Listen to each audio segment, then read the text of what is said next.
Pemirsa, terima kasih masih bersama kami. Berita selanjutnya, Mahabaragan. Warga desa Alu-Alu Besar, Kecamatan Alu-Alu, Kabupaten Banjar, Kalimantan Selatan dikejutkan dengan kejadian kelotok karam yang ditumpangi sebanyak 29 santri Pondok Pesantren Al-Falah Banjarbaru, kemarin Minggu 27 Oktober 2024. Tampak dalam video yang tersebar di grup WhatsApp, warga yang berada di sekitar kejadian berupaya memberikan pertolongan. Dalam peristiwa ini dihabarkan ada 3 orang yang masih belum ditemukan. Warga desa Alu-Alu Besar, Kecamatan Alu-Alu, Kabupaten Banjar, Kalimantan Selatan dikejutkan dengan kejadian kelotok karam yang ditumpangi sebanyak 29 santri Pondok Pesantren Al-Falah Banjarbaru, kemarin Minggu 27 Oktober 2024. Tampak dalam video yang tersebar di grup WhatsApp, warga yang berada di sekitar kejadian berupaya memberikan pertolongan. Dalam peristiwa ini, dihabarkan ada 3 orang yang masih belum ditemukan, yaitu Muhammad Hafi Mubarak, berasal dari Kalimantan Timur, Muhammad Rizki bin Hamzah, asal Sungai Lulut, Kalimantan Selatan, dan Muhammad Safrian, asal Plehari Tanah Laut, Kalimantan Selatan. Ketiganya masih dalam pencarian oleh tim gabungan yang terdiri dari Dinas Pemadam Kebakaran dan Penanggulangan Bencana, Kabupaten Banjar, BPBD Kabupaten Banjar, Polsek Alu-Alu, BPBD Provinsi Kalimantan Selatan, Tagana, Pemdes Alu-Alu, Gameriuka, Ditpol Air Polda Kalimantan Selatan, serta warga di sekitar kejadian. Hairiah, seorang kuitan korban Takuni Prima TV jelang tengah hari Senin, 28 Oktober 2024, memedahkan kadang mempunyai firasat terkait musibah kecelakaan yang menimpa putranya Muhammad Safrian yang sudah sekitar 6 bulan di pondok pesantren. Kami pulang dari Gambut kan ke Plehari.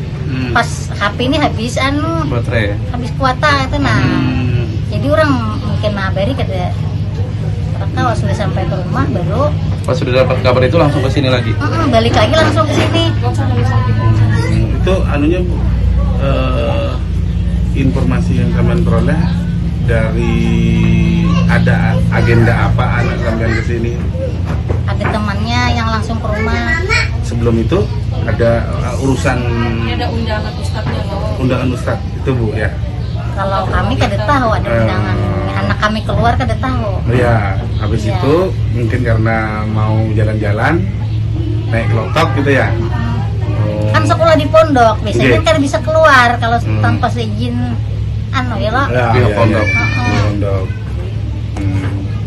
Lalu jadi bingung aja kada ngerti padanya kenapa sampai ke sini. Bu, sebelumnya ada firasat Bu atau gimana Bu di rumah Bu? Rasanya gede Bang. Kada pula. Harinya di pondok aja le. Ayo. jadi sampean sempat mencari naik kelotok juga Bu malam bayi. Bapaknya ini yang ikut mencari ini. Ada juga 4 tim Itu diikut. Ada usus yang mencarinya.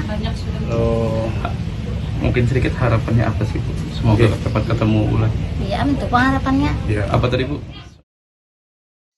Kapolsek Alu-Alu Kabupaten Banjar Ibda Muslim memedahkan korban Bangaran Muhammad Rizki sudah ditemukan oleh relawan gabungan dini hari Senin 28 Oktober 2024.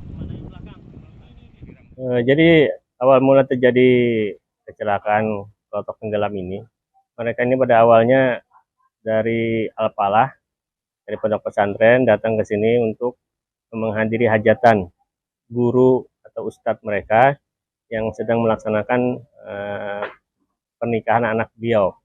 Kemudian setelah selesai, berhubung ada temannya juga yang asli orang sini, jadi mereka pengen jalan-jalan naik kelotok. Kemudian karena mereka ini rata-rata baru pertama kali naik kelotok, jadi dia tidak bisa menyimbangkan untuk posisi kelotok ini agar tidak oleng. Akhirnya kelotok oleng dan tenggelam. Dalam pemberitaan sudah tersebar itu karena overload, apa bukan karena masalah overload Pak? Terkait dengan faktor overload kemungkinan ada, cuman tergantung dengan orang yang ada di kapal tersebut. Kalau misalkan orang yang naik kapal itu bisa menyeimbangkan, itu tidak jadi masalah. Nah, dari kejadian ini berapa korban jiwa Pak yang meninggal dan berapa yang selamat, berapa orang yang meninggal, berapa orang Pak? Untuk korban selamat itu 27 orang. Kemudian yang sampai saat ini belum ditemukan tuh 2 orang. Tadi malam jam 01.30 sudah ditemukan 1 orang korban ya, atas nama Muhammad Rizky dari Sungai Lulut, Sungai Tabuk. Sementara upaya tim SAR gabungan membuahkan hasil, 2 korban lainnya pun akhirnya ditemukan.